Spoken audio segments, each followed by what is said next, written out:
Is next year's COLA going to be 2.6%? And this is a common question I get in my comment section every time I talk about the cost of living adjustments, otherwise known as the COLA or the latest CPI inflation number. And we need to talk about what these numbers mean and more importantly, what you can do about it now to be prepared. And the Bureau of Labor Statistics recently dropped this June 2025 CPI report, and it shows that the consumer price index for urban wage earners and clerical workers, or the CPI-W, has increased 2.6% over the last 12 months. Now, before you start doing the math, that 2.6% is not the final COLA number. It's more like a weather report for the overall inflationary environment. So let me show you how COLA works and what you might expect for 2026 with your Social Security, military pension, FERS pension, CSRS, annuity, or VA disability compensation. So what exactly is the CPI-W? To understand this, you have to know how the government hooks up this number. And I did 20 years in the Air Force, and this is something I pay attention to on an annual basis. In the simplest terms, imagine the government has a big shopping cart. They fill it with a few hundred goods and services that a typical working person buys: gas for the car, groceries, clothes, rent, and so on. Every month, they take that cart to a checkout line and see how much the total bill has changed. And that change in price is what we call inflation. It's a decent system, but as you can see, it has its flaws. It is not just a random collection of items. Each one has a specific weight. And the biggest weight by far in that cart is housing. It accounts for over 40% of the entire index. So the cost of shelter, whether it's rent or what the BLS calls owner's equivalent rent, is the main driver of the entire CPI-W. And the next biggest chunks are transportation and food, and each taking up about 15 to 17% of the cart. Everything else, like medical care, recreation, and apparel, is fighting for the remaining space. And when I dug deep into the June 2025 BLS report, it showed a perfect example of why the headline number can feel disconnected from your personal reality. And the index for shelter was up a hefty 5.1% over the last year. And this is a huge increase. So since it's the biggest part of the index, it pulls the whole average up. On the other hand, the energy index, which includes gasoline and electricity, was actually down 2.1% over the same period. So if you are a retiree who owns your home outright and doesn't drive nearly as much as you used to, you're not benefiting from that drop in energy prices, but you're sure feeling that sting of rising property taxes and home maintenance costs, perhaps, and which are tied to that massive shelter category. The CPI-W mashes all of this together into one number, which often doesn't look like anyone's individual budget. Now, here's the most critical part for your bottom line. The COLA for 2026 is not based on the entire year of inflation, and it's not that 2.6% number. Instead, the government takes a very specific snapshot and they calculate that average of the CPI-W for the third quarter, and that's July, August, and September of 2025, and they compare it to the average from the same 3 months in 2024. The percentage difference becomes your official COLA. And this is why we don't get the final number until mid-October, after the September data is released. That 2.6% figure is the current progress towards that final number. And the report notes that for the last 6 months, the inflation index has ticked up every single time, usually by 0.2 to 0.4 percentage points per month. So the trend suggests that the final number will likely climb a bit higher, landing somewhere between 2.6% and maybe, if we see some high inflation numbers this summer, even tickling 3%. And the key takeaway here is that we're looking at a modest raise, unlike those blockbuster COLAs we saw in 2020 to 2022, from 1.3% to 5.9% in 2021, and then from 5.9% to 8.7% in 2022. Now, this brings me to something I feel pretty strongly about, and the fundamental problem with using the CPI-W for retirees. Think about who it's designed to track: urban wage earners and clerical workers. Does that sound like your life right now for retirees? Probably not. The spending habits of a 40-year-old commuter are vastly different from those of a 68-year-old retiree. They spend more on gasoline, work clothes, and maybe things for their young kids. So what is the biggest, fastest, and growing expense for most retirees? It's healthcare, doctor's visits, prescription copays, and those ever rising insurance premiums. Those costs consistently outpace general inflation. But in the CPI-W shopping cart, healthcare has a weight that reflects a younger, healthier person's budget. So the government might say your cost of living went up by 2.6%, but if your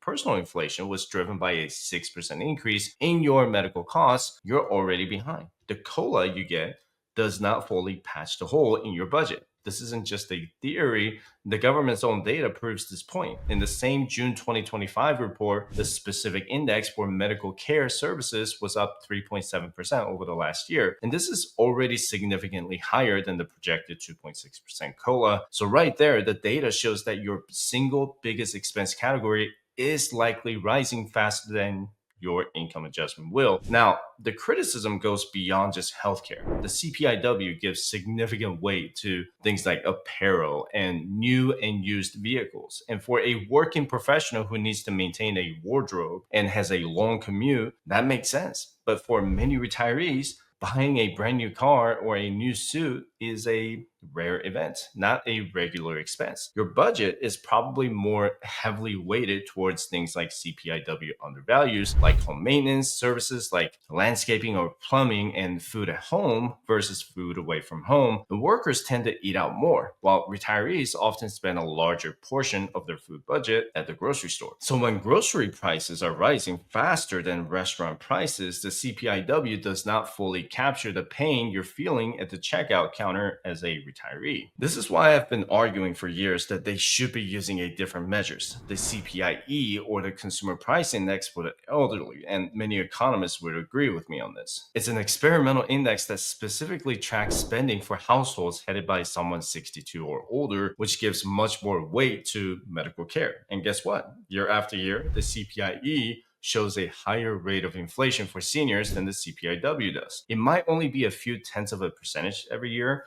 but over a 20 or 30-year retirement, that difference adds up to a substantial amount of lost purchasing power. And it's just a wrong tool for the job. Congress knows this, but they don't want to act on this because of one reason. It's going to create a lot more debt by changing from CPI-W to CPI-E, and Social Security already makes up 22% of the government spending for the fiscal year 2025, and it continues to be the largest spending category every single year. So imagine going from 2.6% to 5% in COLA annually just for Social Security. That's going to create more spending in the long term, right? So let's make this real and do a very quick Social Security example using that 2.6% from the recent report. And let's say you receive a $2,000 a month Social Security benefit. A 2.6% COLA means you multiply $2,000 by 0.026, and that comes out to an extra $52 a month. So your new check will be $2,052 before any deductions for Medicare, of course. Now,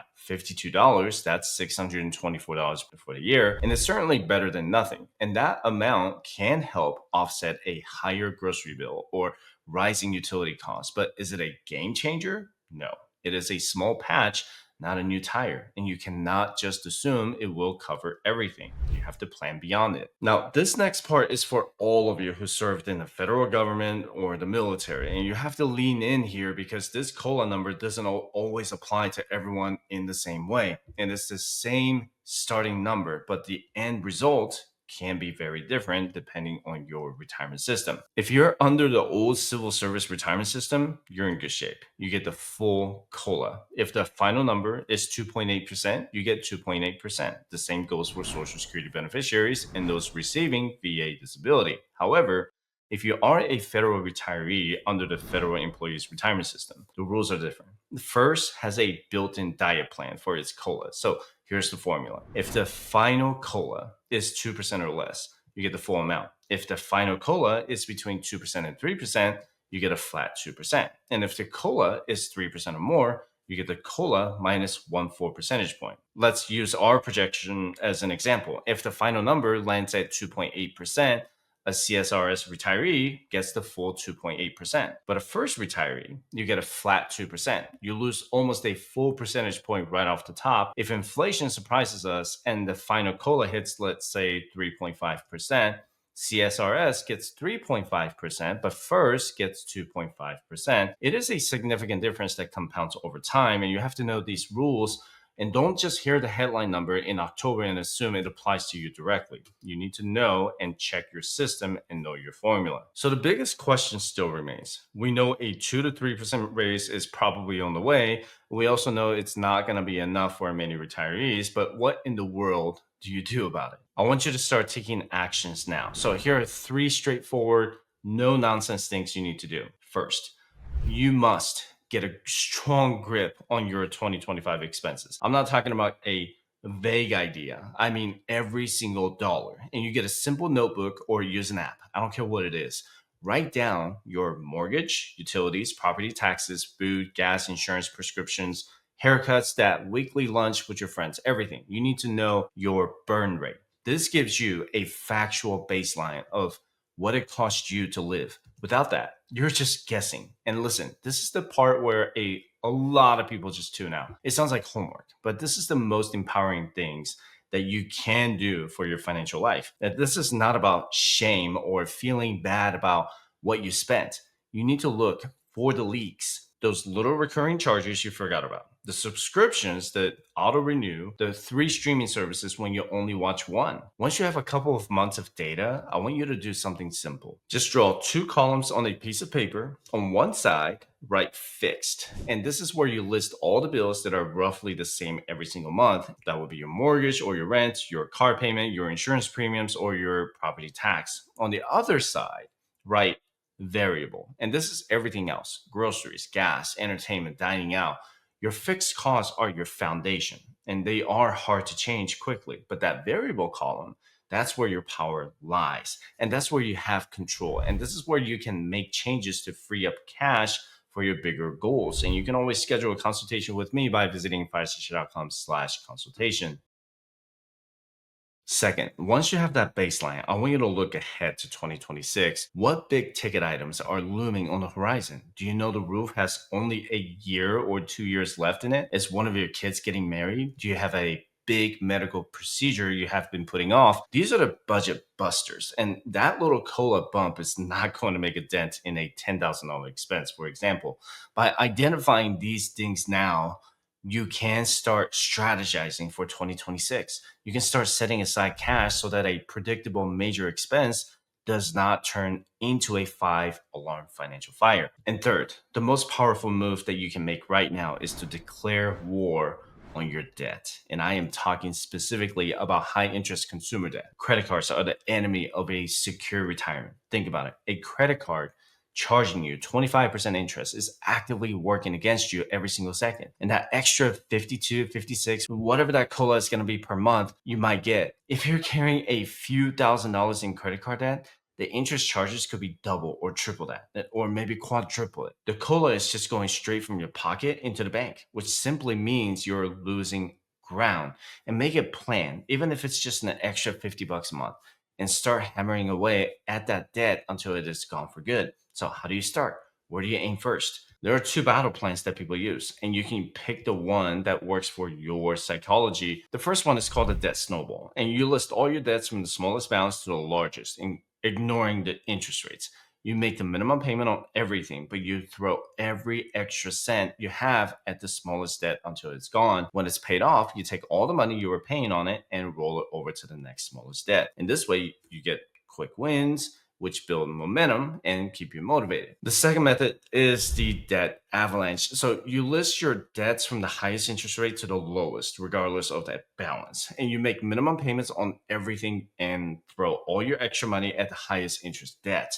From a pure math perspective, this will save you the most money over time because you're eliminating the most expensive debt first. Neither method is right nor wrong. The best plan is the one you will actually stick to. Just pick one, commit to it, and start chipping away. This is how you take back control from the credit card companies. So let's bring it all home. The early data tells us a 2026 COLA is shaping up to land somewhere between 2.6% and 3%, maybe a little more by the time the final numbers are in. It is crucial to remember that it is a flawed number that may not keep up with your actual costs. And for first retirees, you're going to get a smaller piece of the pie anyway. And your job is not to be a victim of these numbers, but to be the master of your own financial plan. Know your numbers, plan for your future, and kill your debt. When you control what you can control, you take back the power, no matter what the government decides the COLA will be. And this has been another beast of a video, and I hope you got a lot out of it.